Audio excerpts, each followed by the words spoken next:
हाँ, नमस्कार दोस्तों, वंदे मातरम। दोस्तों, क्या आपने नोट किया है कि पहले जब केजरीवाल साहब अंदर गए थे तो उन्होंने सब कुछ डैश डैश के घोड़े दौड़ा लिए, लेकिन उनको जमानत नहीं मिली। क्या मैं सही बोल रहा हूँ? जी हाँ, मैं बिल्कुल सही बोल रहा हूँ।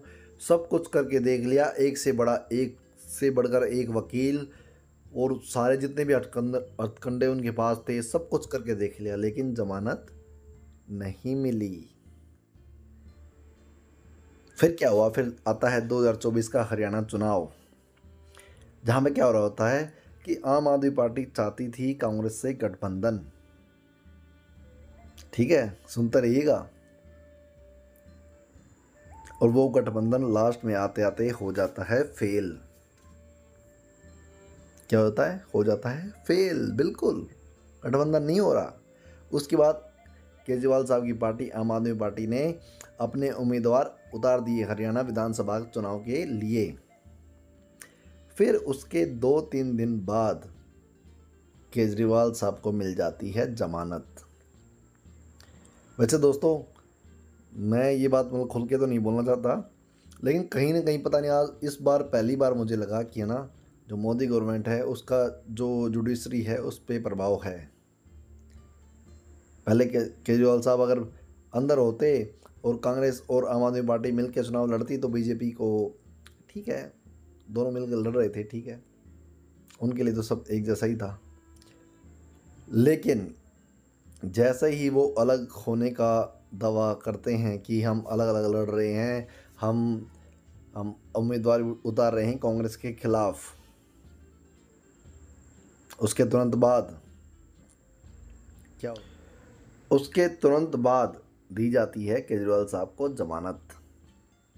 अब केजरीवाल साहब बाहर आएंगे, चुनाव प्रचार करेंगे, हरियाणा में घूमे फिरेंगे, रैली करेंगे, रोड शो करेंगे, जो भी वो करते आए हैं वो करेंगे।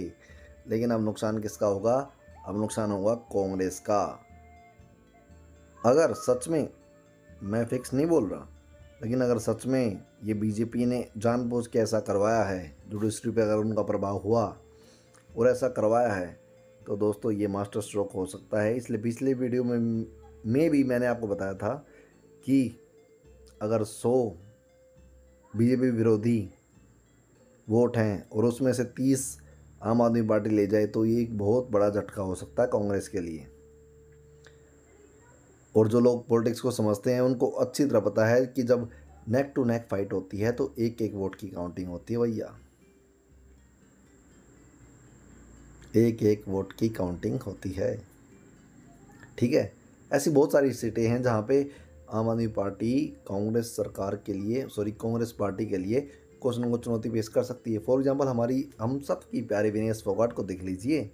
वहाँ पे वो जाट, I am sorry to say, लेकिन सच ये है कि जाति जाति नहीं है श्रीमान, कास्ट बेस्ड पॉलिटिक्स होती है। और विनेश फोगाट आती हैं जाट कम्युनिटी से। और वहाँ पे आम आदमी पार्टी ने एक और जो WWE रेसलर है, कोई दलाल नाम है शायद उस लड़की का, उसको चुनाया, उसको उतारा है, चुनाव में उतार दिया है। अब जाट वोट फिर से बटेंगे और नॉन जाट वोट एक साथ अगर आ गए तो विनेश फोगाट गई चौथे नंबर पे। ये चाहिए दोस्तों। बीजेपी इस तरीके से काम करती आ रही है और पहले भी कर चुकी है, इसमें कोई डाउट नहीं। जाट वर्सेस नॉन जाट पे बीजेपी पहले भी काम कर चुकी है, इसमें कोई शक नहीं है। और ये एक well tested and tried formula है। अगर ये चला तो फिर से बीजेपी कम से कम उस कंडीशन में तो नहीं पहुंचेगी जो 2013 में कांग्रेस पहुंच की थी, 13-14 में कांग्रेस पहुंच की थी।